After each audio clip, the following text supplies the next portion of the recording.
Hello my dear students, मैं जितेंद्र गोस्वामी आप सभी का स्वागत करता हूं आशीर्वाद कोचिंग क्लासेस पर।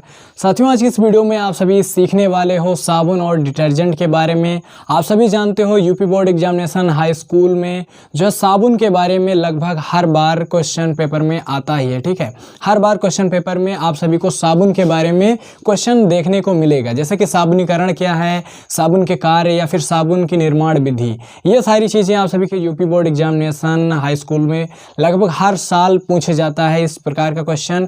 तो आज हम इस वीडियो में सीखने वाले हैं साबुन और डिटर्जेंट के बारे में थोड़ी चीज़ें जानेंगे, क्योंकि डिटर्जेंट के बारे में ज़्यादा चीज़ें आप सभी के पेपर में नहीं पूछी जाती हैं। केवल साबुन के बारे में यानी सॉप के बारे में आप सभी से क्वेश्चन पूछता है, जैसे साबुनीकरण या फिर उसके निर्माण विधि या फिर उसके सूत्र के बारे में। ठीक है, तो इस सारी चीज़ें हम इस वीडियो में डिस्कस करने वाले हैं। अगर आप सभी यूपी बोर्ड एग्जामिनेशन की तैयारी करते हो तो आप सभी चैनल को सब्सक्राइब करके बेल आइकन को प्रेस कर लीजिए, ताकि जो भी चीज़ें आप सभी को इम्पोर्टेंट चीज़ें बनाऊं मैं, जो भी वीडियो आप सभी के पास सबसे पहले आ जाएं। ठीक है, तो चलिए हम इस सेशन की शुरुआत करते हैं। तो सबसे पहले हम बात यहाँ पर करेंगे साबुन की, यानी कि सोप की, जो आप सभी यूज करते हो डेली लाइफ में। तो जानते हैं कि साबुन असल में क्या होता है, इसकी परिभाषा क्या हो सकती है।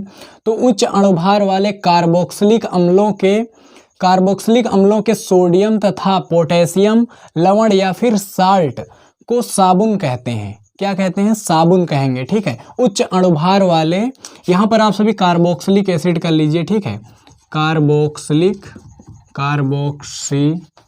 एसिड। ठीक है, यहाँ पर कार्बोक्सिलिक एसिड समूह यहाँ पर जुड़ा होगा। तो उच्च अणुभार वाले कार्बोक्सिलिक अम्लों के सोडियम तथा पोटेशियम लवण साबुन कहलाते हैं। ठीक है, ये हुआ साबुन की परिभाषा। अगर इसके सूत्र के बारे में बात करें तो इसे हम कहते हैं सोडियम एस्टियरेट। क्या कहते हैं? सोडियम एस्टियरेट।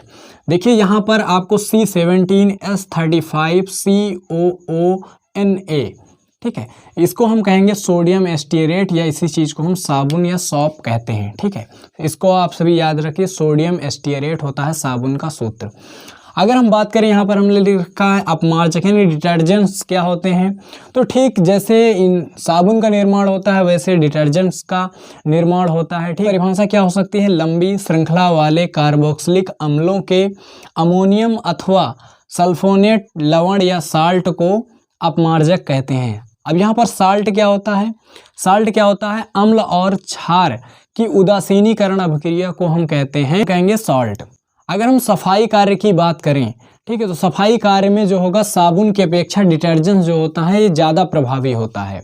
ठीक है, क्यों प्रभावी होता है? क्योंकि कैल्शियम और मैग्नीशियम आयन के अवक्षेप जो होता है ये जल में नहीं देता है। ठीक है, ये इसको अगर आप जल में घोलोगे तो ये कैल्शियम और मैग्नीशियम के आप सभी को अवक्षेप नहीं प्रदान करेगा, जिसके कारण ये जल को कठोर बनाएगा। ठीक है, जब जल को कठोर बनाएगा तो ये क्या होगा? ये ज़्यादा प्रभावी हो सकता है, किससे? साबुन की अपेक्षा में सफाई के कार्य के लिए। ठीक है, अगर अब देखिए यहाँ पर इसका निर्माण कैसे होगा और साबुन में अंतर क्या है। तो यहाँ पर कार्बोक्सिलिक एसिड जो होते हैं इसमें भी होता है कार्बोक्सिलिक एसिड और इसमें भी होता है, लेकिन इस जुड़ा किससे होता है? जो लंबी श्रृंखला होता है ये जुड़ा किससे होता है कार्बोक्सिलिक अम्ल के साथ में? अमोनियम अथवा सल्फोनेट से। ठीक है, अमोनियम अथवा सल्फोनेट से जुड़ा होता है इसका कार्बोक्सिलिक अम्ल, और यहाँ पर कार्बोक्सिलिक अम्ल सोडियम या फिर पोटेशियम से जुड़ा होता है। ठीक है, तो ये जो होता है मृदु साबुन, या आप इसे कह सकते हो जो आप सभी डेली लाइफ में यूज करते हो उस तरीके का साबुन होता है। और ये डिटर्जेंट जो होता है थोड़ा सा ज़्यादा जहाँ पर गंदगी या मैल होती है वहाँ पर इसका यूज किया जाता है अपमार्जक। अब हम बढ़ते हैं साबुन के निर्माण में कि साबुन का निर्माण होता कैसे है, इसका रिएक्शन कैसे बनने वाला है, और अगर हमसे क्वेश्चन पेपर में पूछता है तो हम कैसे उसको लिख के आएंगे। ठीक है, तो आपको सबसे पहले अगर पूछे साबुन का निर्माण विधि को समझाइए, तो आप सभी को लिखना है उसमें, जब हम जलीय सोडियम हाइड्रोक्साइड को यानी NaOH को ग्लिसरॉल एस्टरों अथवा वसा अम्लों के साथ में गर्म करते हैं तो हमें साबुन का निर्माण होता है। ठीक है, तो साबुन बनता है। कैसे लिखना है? जब जलीय सोडियम हाइड्रोक्साइड को ग्लिसरॉल एस्टरों अथवा वसा अम्लों के साथ में गर्म करते हैं तो साबुन का निर्माण होता है। और ये जो प्रक्रिया होती है इसी चीज को हम साबुनीकरण कहते हैं। इस प्रक्रिया को साबुनीकरण कहते हैं अथवा स्पोनिफिकेशन कहते हैं। क्या कहेंगे? स्पोनिफिकेशन, ठीक है, इंग्लिश में।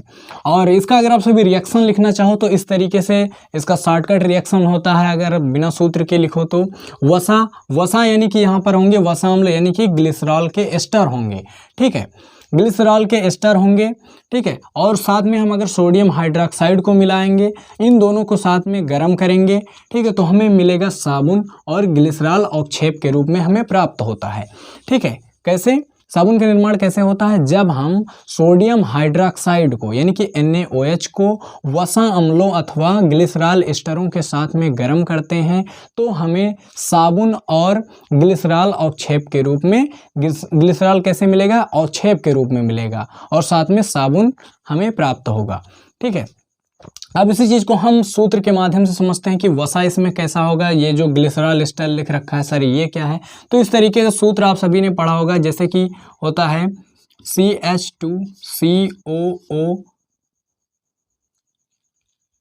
C17H35 और CHCOO C17H35 ऐसे जुड़ा होता है और CH2COO C17H35। ये हुआ हमारा वसा अम्ल अथवा ग्लिसरॉल एस्टर, ठीक है, ग्लिसरॉल एस्टर ये हुआ। अब इसमें हम जोड़ेंगे क्या? सोडियम हाइड्रोक्साइड, ठीक है, लेंगे क्या हम? Sodium hydroxide. देखिए प्लस में सोडियम हाइड्रोक्साइड है तो सोडियम हाइड्रोक्साइड लिया। अब इसको हम करेंगे गरम। गरम करने पर हमें बनना चाहिए साबुन। इससे पहले साबुन का आप सभी सूत्र जान चुके हो कि होता है सोडियम एस्टियरेट, ठीक है। तो यहाँ पर देखिए, यहाँ पर 3 टाइम ये लगा हुआ है COO, ठीक है, 3 टाइम लगा हुआ, तो हम इसको क्या करेंगे? 3 से गुणा कर देंगे। अब देखिए ये जुड़ते कैसे हैं, तो आप सभी ने अगर एसिटिक एसिड के बारे में तो पढ़ ही रखा है कि CH3COOH। तो यहाँ पर ये COO वाला टर्म क्या होता है? ये होता है निगेटिव में और हाइड्रोजन क्या होता है? धनात्मक यानी कि पॉजिटिव में होता है। वैसे अगर आप सभी ने इसको पढ़ा होगा, ये पॉजिटिव होता है, ये निगेटिव होता है। और अगर यहीं पर देखिए ये भी लगा हुआ है ना एस्टियरेट का, तो इसको हम क्या करेंगे? एस्टर ग्रुप का यहाँ पर लगा हुआ है तो ये भी निगेटिव होगा, ये भी निगेटिव, ये भी निगेटिव होगा। इधर के सभी पॉजिटिव होंगे तो ये निगेटिव वाले से जुड़ जाएंगे, ठीक है, क्योंकि 3 ये हैं और 3 यहाँ पर हाइड्रोक्साइड आयन है और यहाँ पर 3 सोडियम के आयन है। तो ये 3 प्लस और ये 3 माइनस के आपस में क्या होंगे? जुड़ जाएंगे, ठीक है। तो यहाँ पर इन सभी चीज़ों को हम क्या करते हैं? जोड़ देते हैं। किससे? सोडियम से, ठीक है, सोडियम से ऐसे हम जोड़ देंगे। तो यहाँ पर बनेंगे क्या? देखिए C17H, ठीक है, C17H35 COO और Na। लेकिन यहाँ पर कितने टाइम है? 1 2 3 और 3 टाइम Na है, तो यहाँ पर हम लगा देंगे 3 टाइम, ठीक है। अब साथ में क्या करेंगे? प्लस में हमें क्या मिलेगा? ग्लिसरॉल। बचा कितना? ये OH एक साथ इसमें जुड़ेगा, एक बार इसमें जुड़ेगा, एक बार इसमें जुड़ जाएगा, ठीक है। तो यही सूत्र हमारा बन जाएगा CH2, ठीक है, CH2 है, यहाँ पर OH जोड़ दीजिए तो ये हो जाएगा OH। उसके बाद CH है, इसमें OH जोड़ देते हैं। उसके बाद इसमें भी हम CH2OH। ये जुड़ करके बन चुका है हमारा क्या? ग्लिसरॉल, ठीक है। तो ये हुआ सोडियम एस्टियरेट या फिर साबुन का सूत्र। ये हुआ अवक्षेप के रूप में हमें मिल रहा है ग्लिसरॉल, ठीक है, ग्लिसरॉल ये सूत्र हुआ। देखिए साबुन अणुओं की संरचना कुछ इस प्रकार से होती है जो आप सभी देख सकते हो। ये होती है साबुन अणु की संरचना यानी स्ट्रक्चर ऑफ सॉप मॉलिक्यूल्स, ठीक है। सॉप मॉलिक्यूल की जो अगर हम स्ट्रक्चर की बात करें तो कुछ इस तरीके का होता है इसका ढांचा, ठीक है, जिसमें 2 तरीके के भाग होते हैं। एक जो OONA वाला ये जो पार्ट होता है जिसे हम कहते हैं जल स्नेही शीर्ष। जल स्नेही शीर्ष यानी कि जल से ज़्यादा जुड़ाव या लगाव रखता है, ठीक है। इसकी जो पूंछ होती है जिसे हम कहते हैं जल विरोधी पूंछ, ठीक है, ये जल का विरोध करने वाली होती है। यानी कि इसके 2 भाग होते हैं जिसे हम जैसे कि कहते हैं अध्रुवीय हाइड्रोजन भाग और ध्रुवीय हाइड्रोजन भाग। जो अध्रुवीय हाइड्रोजन भाग होता है उसी को हम कहते हैं जल विरोधी पूंछ, ठीक है। क्या कहते हैं? जल विरोधी पूंछ। या इसी अध्रुवीय हाइड्रोजन भाग को हम कहेंगे, क्या कहने वाले हैं इसे? हम कहेंगे वसा स्नेही, ठीक है, वसा स्नेही। इसी चीज़ से आप सभी समझ सकते हो, इसके स्ट्रक्चर से आप समझ पाओगे मिसेल का निर्माण। ठीक है, तो इसके स्ट्रक्चर को आप ज़्यादा समझिएगा ताकि आप सभी को जो मिसेल का निर्माण आता है आप सभी के क्वेश्चन पेपर में वो आप सभी आसानी से समझ पाओ और लिख पाओ। ठीक है, तो साबुन के अणु की संरचना में दो पार्ट होते हैं। एक होता है अध्रुवीय हाइड्रोजन भाग जिसे हम कहते हैं वसा स्नेही, या इसी अगर वसा से स्नेह करेगा, प्रेम करेगा या उससे लगाव रखने की कोशिश करेगा तो वो एक दूसरा जो चीज़ होता है जल का फिर विरोध करेगा। ठीक है, तो इसी चीज़ को हम कहते हैं अध्रुवीय हाइड्रोजन भाग को वसा स्नेही और या फिर जल विरोधी पूंछ। ठीक है, ये यहाँ पर पाया जाता है वसा स्नेही वाला। ठीक है, यानी अध्रुवीय हाइड्रोजन भाग कहाँ पर पाया जाएगा, यहाँ पर इसकी पूंछ में। अब जो दूसरा भाग होता है ध्रुवीय हाइड्रोजन भाग, इसी चीज़ को हम कहते हैं वसा विरोधी। ठीक है, क्या कहेंगे, वसा विरोधी। ठीक है, ये वसा विरोधी होता है। ये क्या होता है, वसा विरोधी होता है ध्रुवीय हाइड्रोजन भाग जो इसके शीर्ष पर होता है। ठीक है, इसके हेड पर होता है जिसे हम जल स्नेही भी कहते हैं। ठीक है, तो ध्रुवीय हाइड्रोजन भाग को वसा विरोधी या फिर जल स्नेही शीर्ष कहेंगे। ठीक है, अब इसी चीज़ के माध्यम से हम समझने वाले हैं मिसेल का निर्माण। ठीक है, कि मिसेल का निर्माण कैसे होता है और कैसे हमारा जो कपड़ा होता है या जो हमारा शरीर है जहाँ पर भी हम साबुन लगाते हैं तो उस स्थान पर वो क्लीन कैसे हो जाता है। ठीक है, तो अब हम पढ़ने वाले हैं मिसेल के बारे में। अब हम बात करने वाले हैं मिसेल निर्माण अर्थात साबुन की शोधन क्रिया के बारे में।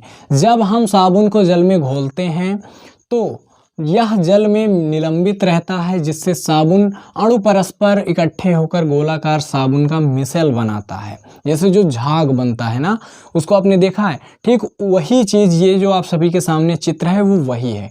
ठीक है, जो आपने अपने साबुन को घोला होगा या साबुन हाथ में लगाते हो तो आप सभी को ऐसे कुछ आकार एकदम बादलों जैसा आप सभी को ये आकार दिखाई पड़ता है। ठीक है, तो ये वही चित्र है। इसी चित्र के माध्यम से हम समझने वाले हैं कि साबुन असल में कार्य कैसे करता है। साबुन की शोधन क्रिया यानी सफाई की क्रिया असल में होती कैसी, वो क्लीन कैसे कर पाता है। किसी भी जो मैल लगी होती है या फिर कुछ भी चीज़ें जैसे तेलीय या फिर कोई वसा वाली चीज़ अगर लगी होती है तो वो कैसे क्लीन हो जाती है। इसी चीज़ को हम समझने वाले हैं इस मिसेल यानी कि साबुन की शोधन क्रिया से। तो इससे पहले हम बात कर चुके हैं साबुन के अणु की संरचना के बारे में। देखिए ये वही सारी चीज़ें हैं। ठीक है, बस यहाँ पर एक, वहाँ पर हमने साबुन के एक मॉलिक्यूल की बात की थी, यहाँ बहुत सारे हैं। ठीक है, तो वहाँ पर आप सभी ने शीर्ष देखा था और साबुन की पूंछ देखी थी, यानी कि उसकी जो टेल होती है। टेल क्या होता है, वो होता है वसा स्नेही। ठीक है, यानी कि जल विरोधी होता है इसका जो पूंछ होता है। देखिए यहाँ पर तेल की बूंद, तेल क्या होता है, फैट ही तो होता है। क्या होता है, फैट ही तो होता है ना। फैट को हम वसा कहते हैं, तो लिख देते हैं कि ये मान लेते हैं कि ये वसा है। वसा कहाँ होता है, इसकी पूंछ में होता है। और इसके ऊपर क्या होता है, सोडियम आयन। देखिए देख सकते हो सोडियम आयन क्या होता है, इसके शीर्ष होता है साबुन का। तो शीर्ष क्या होता है, ये होता है जल स्नेही। ठीक है, क्या होता है, जल स्नेही। ये जल से जुड़ाव रखना चाहता है। तो जब भी आप सभी साबुन में कोई चीज़ ऐसे घोलते हो या हाथ को लगाते हो, देखिए एक बादल जैसा आकार हो जाता है। तो जैसे कि इसी चीज़ को, तो उस चीज़ को आप सभी इस चीज़ से रिलेट करिए कि ऐसे मान लेते हैं कि एक अगर जहाँ पर तेल की बूंद है या वसा है वहाँ पर ये ऐसे इकट्ठा हो जाता है। जैसे आप सभी ने जल में घोला साबुन को ऐसे, उसके बाद ये ऐसे मिसेल बना यानी बादल का निर्माण किया मान लेते हैं, तो ऐसे इस आकार का बनता है। अगर एक चीज़ को, एक मैल को अगर हमें हटाना है या एक तेल की बूंद को अगर हमें हटाना है तो क्या होता है, जल वाला जो पार्ट होता है वो जल से कनेक्ट हो जाता है। ठीक है, जो जल स्नेही पार्ट है जो इसका शीर्ष है वो क्या होता है, जल से कनेक्ट हो जाता है। और ये क्या होता है, जो वसा वाला, जो वसा स्नेही यानी इसकी पूंछ, ये किससे कनेक्ट हो जाती है, ये हो जाती है वसा। ठीक है, ये वसा को ऐसे किनारे किनारे ऐसे घेर लेती है। जैसे आप सभी ने अगर चींटी को कोई भी खाने वाला टुकड़ा, उसका जो भी भोजन होता है, चींटी को अगर आप सभी ने ले जाते हुए देखा है, ठीक उसी प्रकार से अगर आप सभी उस चीज़ को इससे रिलेट करते हैं तो आप आसानी से समझ पाते हो। ठीक है, तो यहाँ पर ऐसे खूब सारा झाग इकट्ठा, उसका जो पूंछ होता है वो सीधा घेर लेता है किसको, तेल की बूंद या फिर वसा को। ठीक है, वसा वाले भाग को ऐसे घेर लेता है। और ऐसे घेरता है जब हम पानी में दोबारा ऐसे क्या करते हैं, उसको खंगालते हैं, कहते हैं ना कि खंगालो, उसके बाद छांटने के बाद जब उसको हम खंगालते हैं तो उसके साथ में क्या आता है, वो बह आता है। चींटियाँ ले जाती हैं ना, ऐसे कोई टुकड़ा होता है उसको ऐसे चींटियाँ नीचे से ऐसे ऐसे ऐसे ऐसे ऐसे ऐसे ऐसे ऐसे करके चींटियाँ बहुत सारी जुड़ी होती हैं और ऐसे उसको ले जाती हैं। ठीक वैसे ही जैसे हमने जल में डुबोया अपने कपड़ों को, किसके बाद, छांटने के बाद। ठीक है, तो जब छांटने के बाद हमने उसको खंगाला, तो खंगालने के साथ में उसके ऐसे और ऐसे ऐसे ऐसे ऐसे जो भी चीज़ें होंगी वसा वाली, वो ऊपर ऐसे इसके साथ में ऐसे ऐसे जल के साथ में ये भी बह जाएगा। ठीक है, तो ठीक इसी प्रकार से हमारा जो होता है ये मिसल का निर्माण होता है, यानी कि साबुन की शोधन क्रिया होती है। इससे हम जो भी चीज़ें हम पानी से सफ़ा नहीं कर पाते हैं, उस चीज़ को हम साफ़ करते हैं अपने डिटर्जेंट या फिर साबुन की सहायता।